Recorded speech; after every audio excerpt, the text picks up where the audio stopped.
Good afternoon, everyone, and welcome to another Black History Month celebration here at the South Orange Public Library.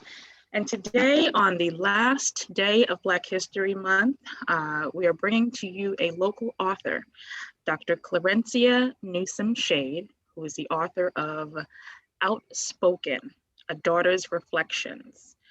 We'll get into that. But before we do, I'd like to share a little bit with you about Clarencia. She's worked extensively in education and healthcare. She has also managed and monitored a Safe Schools, Healthy Students Initiative federal grant in the city of Newark that maintained the youth in terms of keeping them safe, drug-free, both physically and mentally. But then came a point where she wanted to retire from that and go a little bit further into exploring some other avenues professionally. She's a certified family therapist, a substance abuse prevention specialist, and she's been doing that while earning her master's in educational leadership, among several other educational certifications. But enough about that piece of it. Clarencia has several different hobbies, which include singing and acting. She's appeared in an off-Broadway production of Faith Journey. She's also done studio work as a backup singer and has recorded gospel albums. She now sings with the internationally Grammy Award-winning choir, Reverend Steph and Jubilation Choir. As I mentioned before, Dr. Shade is the author of Outspoken, Clarence W. Newsome, a civil rights champion, A Daughter's Reflections. She's also an author of Managing My Emotions, a journal for Christian women. But the book that we're discussing today focuses on the legacy of her father, for whom she is named, the late and noted civil rights attorney, noted for his work as the sit-in attorney. He's also known for defending Ralph N. Boykins, the Supreme Court trial alongside of Thurgood Marshall. Clarencia is the mother of 2 children and 4 grandchildren.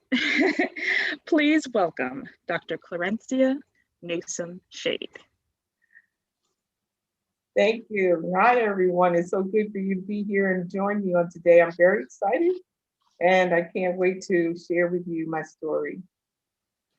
We are so happy to have you, and I just want to acknowledge the Friends of South Orange Public Library for supporting this year's Black History Month programming. We've had a series of events, all have been well received, and we've been able to touch different audiences across South Orange and beyond. So thank you, Friends of SOPL. And also noting the fact that though we're on the last day of Black History Month continues tomorrow.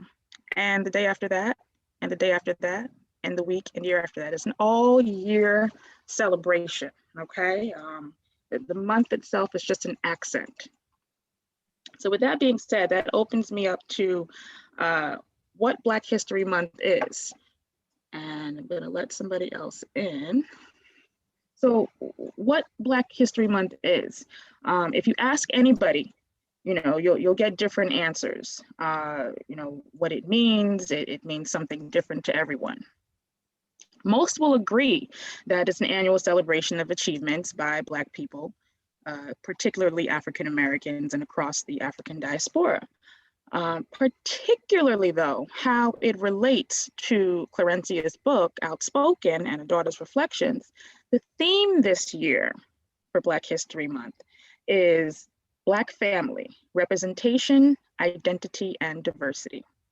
And so I thought that was really appropriate when I first met Clarencia. And I said, well, what is this book about? Can you tell me a little bit what direction it's going in? I said, oh, the theme this year fits right in because she's done her extensive research. And I'll ask a couple of questions that brought her to this book. And certainly, as I mentioned, the research of her father and his contributions.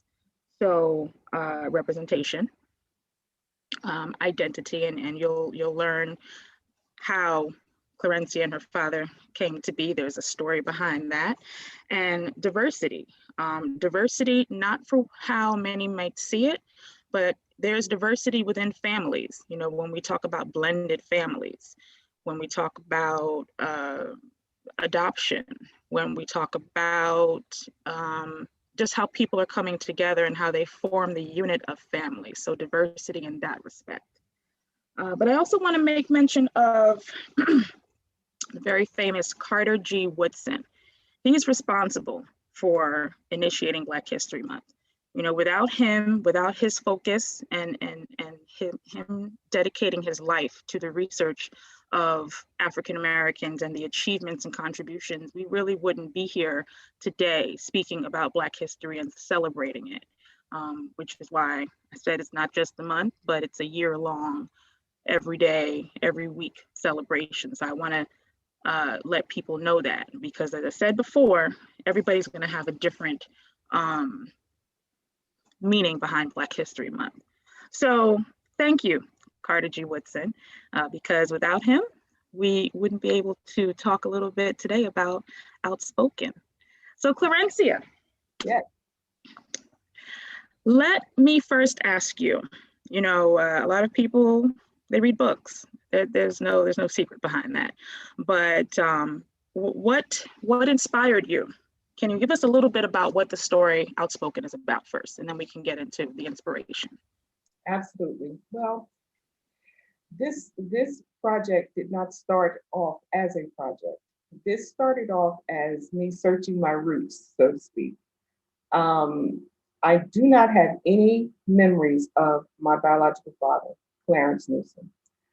The narratives that I was given as a child, my mother had, they had both actually remarried before I was even 2 years old. And so, and part of that is woven into the story too, about the life and the family life of Black lawyers during that time, where they were always traveling and had to be away from the family for periods of time.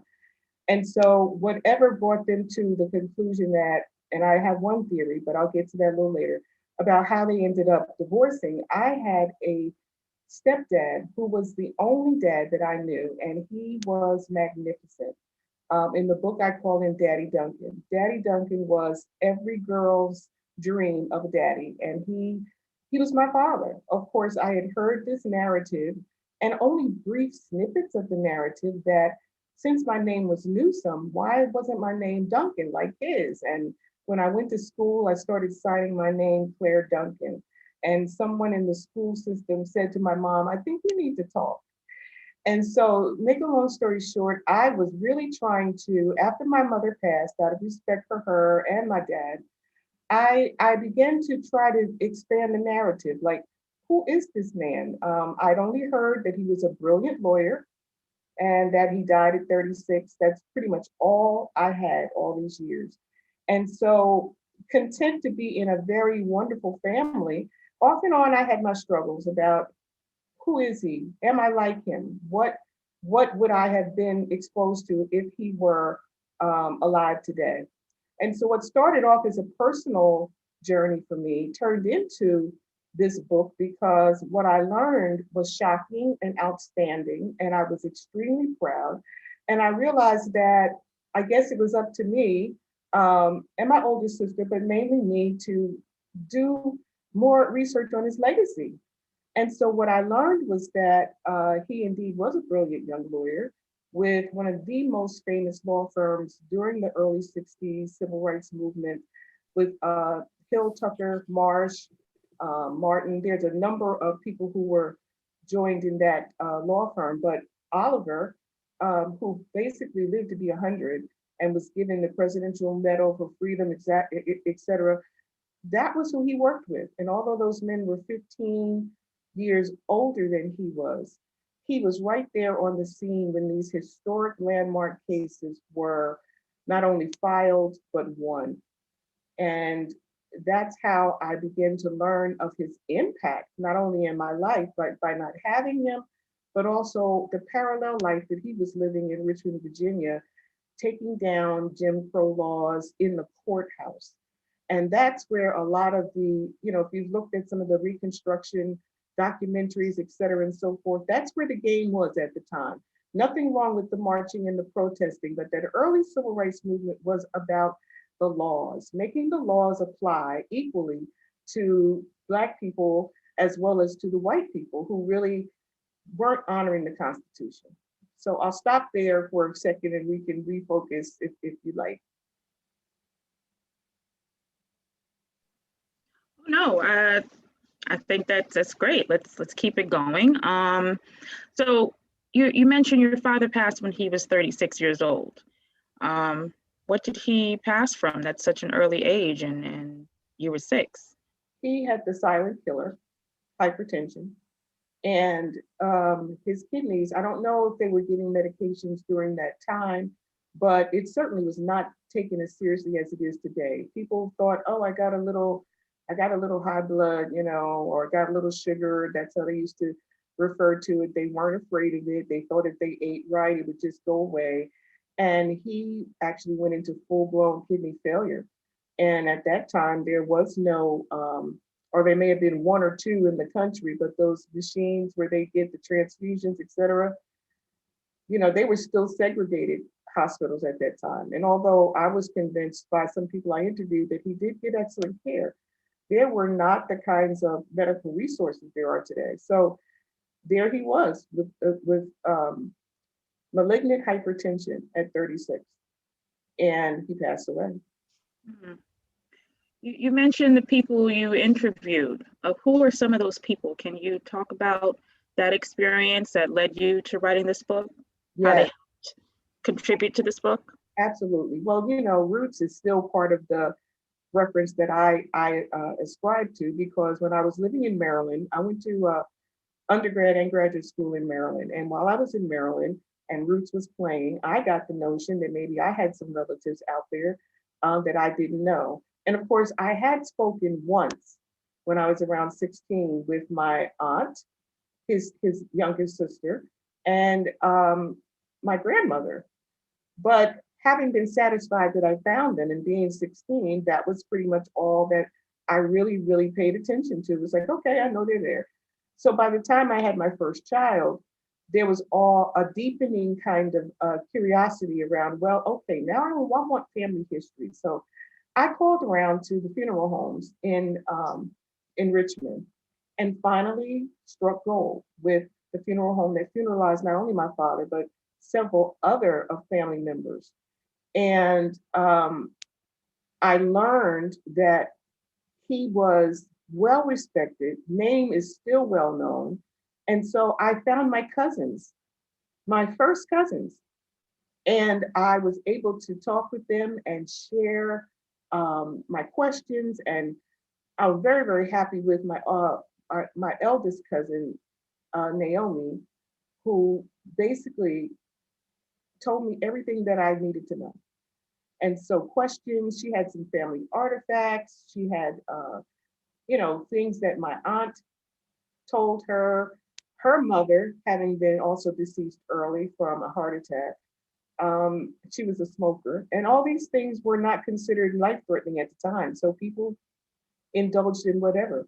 But I got that history from her, as well as from the funeral home, my other first cousins, and then I began to dig in the local newspapers and the Afro-American newspaper. And I have to tell you, without the recordings of the African-American newspaper, I would never have been able to build a story around what he was doing. He was in the news almost every day, as were many of those attorneys in Richmond who were trying to take down the Jim Crow and the segregation and many, many other issues about the schools and equal pay for the teachers. They were constantly in court filing petitions, trying to prove that separate had not been equal. So this is the same firm that actually won Board versus Brown. It was before his time being there because he was younger than they are, but this is the same firm. And so they were historic and they were known all over the country. So I learned tidbits from different newspapers, a few books. There is a book by a professor, Peter Wallenstein, who writes about the Black codes and the blue laws. I found some references in there. And once I got a taste, I just kept going. Every research, every little nitpick, every little thing I could find, even to the fact that there were some Newsomes that I'm not related to. And my sister said, no, that's not us. That's not us. That's another set of Newsomes. But I just went on and on until I found everything I could. So that's how I came to know those narratives, those stories, and walked back through his work with the NAACP and cases, et cetera. It's a rich, rich history. It really is. I also traveled to Richmond to interview the librarians. So kudos to all the librarians who helped me search for his yearbooks. Virginia Union had a yearbook that led me to some details. It was just a big conglomeration of every little thing I could get. And from that, I was able to create the story. Wow. How long did it take you to write this book? I mean, the research certainly was extensive, but were you also writing the book as you found certain pieces of information, or how long did it take you to come to publishing the book?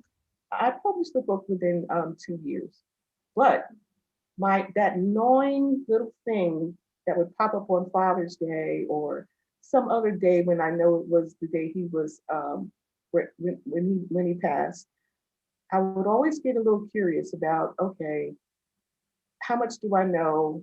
How much can I find out? And it would send me into kind of a longing to really know who this man was. But during that time, there was no computers. I couldn't just type in his name and get a hit. And it wasn't until with Professor Wallenstein, when he published his book, Black Code, Blue Laws, that I found literature with his name embedded. And it talks specifically about the Virginia Union sit-in, which is known as the Richmond 34. It talked about other Jim Crow cases in desegregating the library in Petersburg, Florida. There's so many famous names around him, but he was always like the third name. And I was like, okay, we know about him, but it doesn't say much about him. So that's how I began to build, if you will, the stories. And also after my mother passed, she had a suitcase, and I talk about that in the book. She had a suitcase full of pictures for everybody, family members, etc. And I began to see some pictures of him. I later found his yearbook. She kept his yearbook. So there were all these snippets that came together that made this wonderful historical story, but it also talked about me as a daughter and what it was like to grow up as a stepdaughter, even though I felt like Alphonso Duncan was my real father. There was no one else. But as I grew older, especially during my teenage years, identity is major. And you do want to know, do I have his eyes? Do I have his brain? Do I have his ability to, speak like he did? He was such an orator. So it was those kind of things that led me to the story. Before we began, I was talking with Clarencia, and I said, planning this year's programs, I was intentional about having Clarencia on Sunday, on the last Sunday, not because it worked out, I mean, it did, but on the last Sunday of Black History Month, because as she's talking about stories and identity, and just the curiosity of wondering who she is and how it relates to her biological father, so often these stories and these topics come up around the Sunday dinner table, with Black families in particular, with, recipes being shared and being maintained from generation to generation. You go to Aunt so-and-so's house because that's the person who cooks the meal on the first or the second or whatever Sunday it is. So my question to you, Clarencia, is, have you taken this to any schools, or is that something, I mean, you've written the book now and we're talking about it, but what's the next step for the book? Because like you said, your father was the third person, in schools. As we look at curriculum education, everybody knows who Dr. Martin Luther King Jr. was and who Malcolm X was, and they know all of the names, but who are the second and third and fourth people in line? So what's your plan for Outspoken now that you've written the book and you're sharing this story? That's such a great question, because doing it myself means I'm a little slow at it, and this is new territory for me, but I have been in touch with Orange Public Schools, where I used to also work. And there is a high school class that will be doing a curriculum lesson around my father and the book. Um, Hopefully, the very early days of March. We planned it in February, but with the Postal Service and them ordering, et cetera, that's as far as they had gotten. I checked in with them and they're still on track to do that. But I honestly don't have many other plans set up right now because it's me exploring how does this happen. That's why I was so glad to be invited and to get this interview with you, because there may be people out there who are skilled that can help me to get the story out and maybe to do some other kinds of podcasts or et cetera. So this is my big plan. Today is one of my big plans. And then with Orange High School and hopefully some other schools in the near future, I will be able to get in and speak to the students. And I think, that's one of the things we talked about prior to today, you and I, that everybody has a story.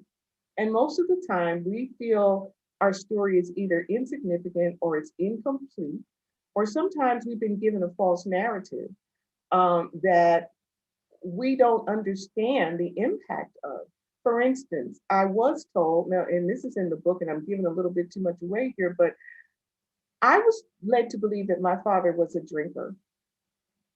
And somehow or another, that narrative is completely false. My father was a socialite, and he was moving in circles where the African American elite were gathering for fundraising and things of that nature. He was at President Kennedy's, one of his inaugural balls. I have a picture of him from Jet magazine. And so my mother was a church girl. And there was a complete disconnect in terms of what it meant to be drinking and being a church girl. So the narrative I was given is that he had killed himself because he had drank himself to death. And that engaged me in an entire career to want children to be exposed to substance abuse prevention, because I didn't want them to lose their daddy the way I had lost mine. Come to find out that that's not at all the truth. The hypertension on his death certificate says that's the primary cause. And so all these years I've spent, and I've spent them well. I am glad that the profession took me into those avenues around safe schools and high risk behaviors. It was important to be able to give children those set of skills. But that narrative drove me into my profession in a way that when I found out it wasn't true, I said, well, I could have gone into law if I had realized that. But, our stories are significant. We need to have more than one source. We need to write them down. And again, I say, if it hadn't been for the Afro-American newspaper, and we need more things today that are dedicated to telling our stories historically, because it's different for us. And we might highlight things that the news media on other platforms would ignore. So that's what I think is so important. Learning your true story, challenging that narrative, digging, and really finding out the truth, and not just the story that gets told over Thanksgiving dinner all the time. Really learning who our ancestors are. I have maybe one or two more questions for you, and then I will open it up to the public. In the storytelling, where did Claire come from? And where did Clarencia come from? Good question. Well, my mother thought that Clarencia was too long and too cumbersome for me to spell, so she abbreviated it. But the name was given to me when my father was in Germany serving in the military. They pronounced his name with a hard C, Clarencia, something along those lines. And when I was not a boy, as they expected, I still had to carry the namesake. And I talk a little bit about that in the book, the naming of the children and carrying on. Like if your father was Thomas, you became Thomasina, or if his name was Henry, you became Henrietta. And so I became Clarencia. And that's how I received my name. And the first time I heard it, I thought it was absolutely beautiful. And I told my mother, I said, I really like it. I think it's pretty. She says, oh, it'll take you too long when you're signing in your papers and doing your homework. I said, no, I love it. I want it to be my name in school. And so she went to the school This whole thing around naming again, not this time the last name, but this time the first name. And she changed it. I've never been able to outgrow that. Sometimes I'm more comfortable with Claire because people have mispronounced it so many times. I'm like, okay, just say Claire. Don't worry about it. But I love my name and that I am the namesake for my father, Clarencia. And that's how I got my name. I think that's beautiful. I want you to know that just listening to you today, you know, a pitch, if you may, for the library. We have Ancestry that's available to our patrons within the library. And so people can start digging, if you may, and learning about their family history. And we always promote our local history to be about stories, because like you said, everybody has a story, you know, whether it's your home or your family or somewhere in between. And so we have that available to our patrons. And I hope that people are aware of that and that they utilize that with their public library. But one of the things as it pertains to Outspoken, I hope you know that for your own children and for your grandchildren, you have done amazing work in doing this research, in putting this story together. You've given them an entire book filled with, you know, information, filled with stories and background information to kind of lead them, to keep your family going. You know, so often I come from a blended family, you know, and my parents immigrated here to this country, and my mother particularly, as well as my father, their family dynamics are different. And in the Caribbean, it's a little bit more difficult to pull things together, where as it is with the South particularly. But I love that you've written this story and that you, like I said, you've created something for your grandchildren, particularly, so that they can look back and say, oh no, you know, I didn't know who my great-grandfather was, you know, necessarily, but this is the story and this is, you know, how I can identify. So I think it's a beautiful thing. Back to the schools, just for one moment. I just read that, I think it's in Cherry Hill. I think for this coming school year, starting in September, they have made a part of their curriculum African American Studies. And I think that is such a change maker. I hope that other school districts will adopt that as well. Not something similar, but adopt it, because I think it's really important that people are learning, that kids particularly are learning about African American history, because it's not just African American history, it's American history. It's what has built us up to where we are right now. So your book, Outspoken, is certainly something that is for your family, but for all of us, you know, as we're doing research, and certainly a motivation. So I do want to share that we do have the book. I'm doing this very gently because I have a virtual background here. Oh, we do have the book available. Okay, we do have the book available. Obviously not this moment because I have it, but it's available for checkout. And I want to address one comment and or question in the chat, and I want to also open up the floor, if you may, for questions or comments. And the comment in the chat says, Jews don't usually name children after living relatives, lest the angel of death mistakenly collect the younger namesake by mistake, I've heard. But my father had a usual name that I loved, Mewin or Muin, and I would have been honored to be Marwinia. Yes? Well, I have to say something then, since you made that comment. My father's Merwin, she says, Merwin, an unusual name. My father's middle name, which is what he goes by to a lot of people back home in Trinidad and here in the Trinidadian community, is Patrick. They thought I was going to be a boy. I was going to be named Patrick. And then they found out, oh, I'm not. And so I was supposed to be either Patrice or Patricia. I don't look like a Patrice or a Patricia. So I'm Keisha. I'm happy with that. So thank you so much for sharing that comment. I don't know who it was, but thank you so much. Okay. Does anybody have any questions or any other stories they'd like to share? Because this is really about storytelling and keeping up with our history. Yes, Sandra. So Claire, you did a lot of research about your father, and it's probably in the book, which I will read.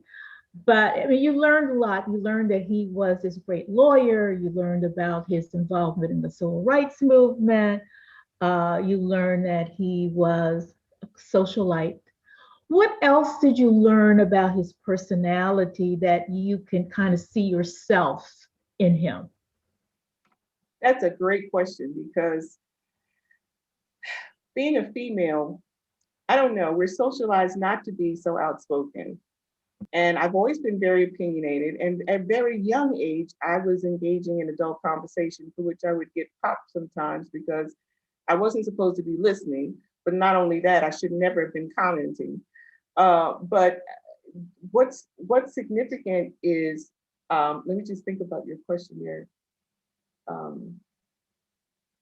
I learned about his voice and articulation.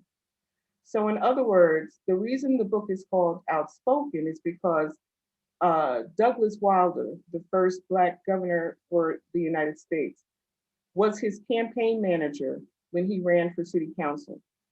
He did not win the seat, but he is the one who gained the most votes for an African-American candidate in the history of Richmond. And that was before Marsh became mayor, and that was before he became governor. And there were people who were, I won't say offended, but the way Governor Wilder said it, some people thought he was too outspoken. And so, in the book, there are many quotes that he had said that had been put in the newspaper, things that he was saying, use the ballot box and the economic pain at the store in order to don't work where you can't eat. Many of the things we're still saying today, they were saying then, and he was one of the people that was saying that. And so he was able to influence those people who were more progressive minded, but those who wanted to be a little more conservative, he actually was not always so applauded for his being outspoken. So, but I did, in reading just his selection of language, both my sister and I think we have pretty good command of the English language. We do tend to speak very fluently and express ideas with a lot of details, etc. They also said that, although I'm not doing it today, but they also said my father used to speak with a more upbeat, rapid pace, and that he would use his hands a lot. And I found that I pretty much do the same thing. I use my hands a lot. But I guess the cornerstone answer is that injustice makes me upset. And that's something that I wonder if he transmitted to me genetically. I always root for the underdog. I do not like to see people unjustly treated. I have a passion for those people that are misguided and not being well represented. That to me is one of the strongest parallels outside of the ability that, how we speak and, the words, because I have to give some credit to my mother. She also was a Howard U grad, and they were both, could have been a power couple. I mean, they were very, very intelligent people. But I think my passion for rescuing those that need rescuing, being an advocate, being a social worker, taking on causes and challenges, that's my nature. That's really who I am. So I think that kind of identifies something that we have in common. And my sister is a preacher, she's a pastor, and she preaches to the injustice, and she moves her congregation through, not only Black History Month, but liberation and freedom. So I think we both have a piece of it. But I definitely feel like I am one that's for the cause. I love a good mission. If I'm not mission minded, I'm not engaged. I think the book is really going to engage people. Here's a question for you. Did you use your love and interest for Broadway to break the book up into 3 parts? Or was that intentional, or was it just a part of your research and you wanted? I was curious about that too. The irony of that story is that during that time, I had no understanding, knowledge, recollection of anything civil rights with my father. I wanted to be on Broadway because it was the thing I was called to as well. I love to sing. I love to be, with an audience. And I ended up auditioning quite randomly. I went to the store one day in Montclair and picked up the Backstage magazine and saw this particular ad for this show. And I said, you know what? I never want to look back and say, what if? So as nervous as I was, because back then, New York was a scary place, I got on the bus, I went into New York, I did the audition, I got into the show. And some of the names, this is the irony of parallel things happening. Some of the names that were mentioned in that show, like, the 3 boys that were signing people up. I want to say Schwerner, and I know I'm not saying it correctly. That they were killed. And it's like I was singing about, because they made it a musical. I was singing about these names, and I had no idea they were connected to me and my story or my heritage, or no idea at all.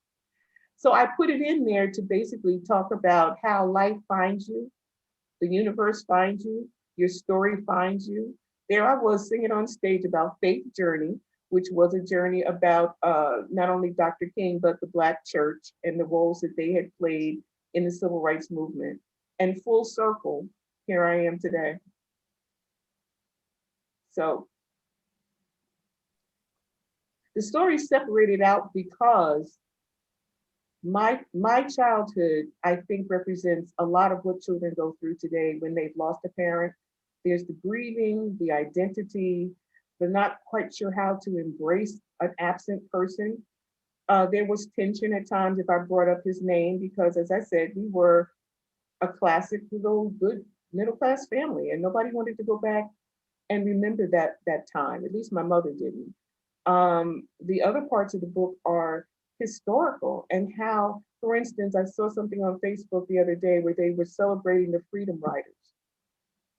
What people do not know is that it was the Boynton versus Virginia case that my father took along with his colleagues to the Supreme Court that challenged that interstate transportation. And the Freedom Riders began to say, let's test this out. We've now been cleared that in interstate travel, you cannot prohibit a person from using a particular restroom or going to a particular restaurant, which is what Boynton had done. And that case was overturned in the Supreme Court. So it's like, it's all around the stories. It's all intermingled with the stories. But now what I've been able to do is pull out his portion and highlight his part in the story.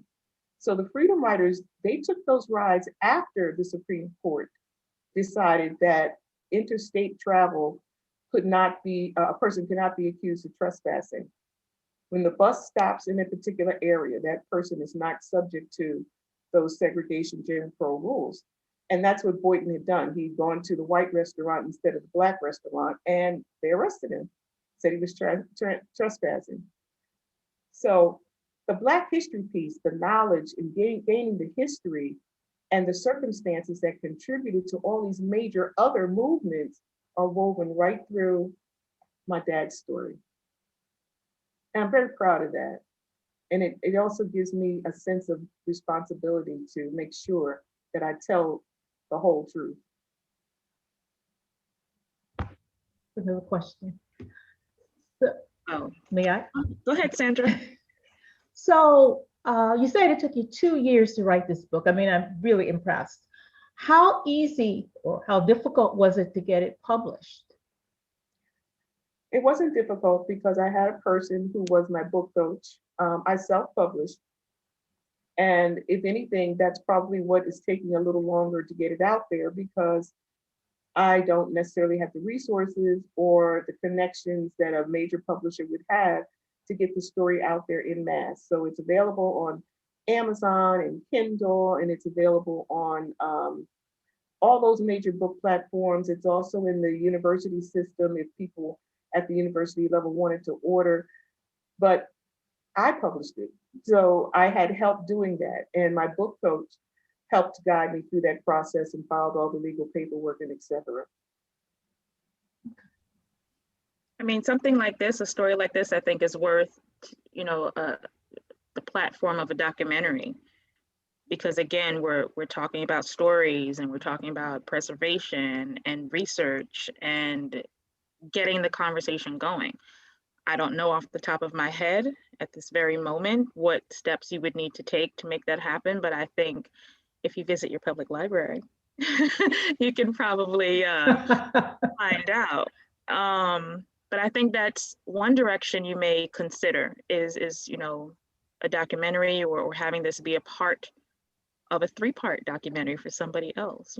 There's so many stories out there. We just had Dr. Gretchen Surin talking about her book, Driving While Black, and you mentioned the interstate travel. So maybe I'll put you in touch with her.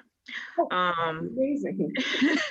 So yes, I don't want to take up too much more time. I think this is lovely, and I thank you, Clarencia, for joining us today. Your book is dedicated. I'm just going to read the dedication. It says, "To my children, Leon and Charm, and my grandchildren, Leah, Rick Jr., Effie, and Jaden. To my parents, Dr. Cora Jeffries Duncan, Deacon Alfonso Duncan, my sister, Reverend Dr. Imani Sheila Newsome Kamara, and to my father, Clarence W. Newsome. To all of those frontline and behind the scenes heroes and sheroes who worked tirelessly for justice and equality for Black Americans during Jim Crow era and beyond. Hold on. Faint not as the struggle continues." And with that, I want to say thank you. Your book is dedicated to your family, to a movement, and to the ongoing storytelling for years and years to come. So thank you. Thank you all for joining us. Happy Black History Month.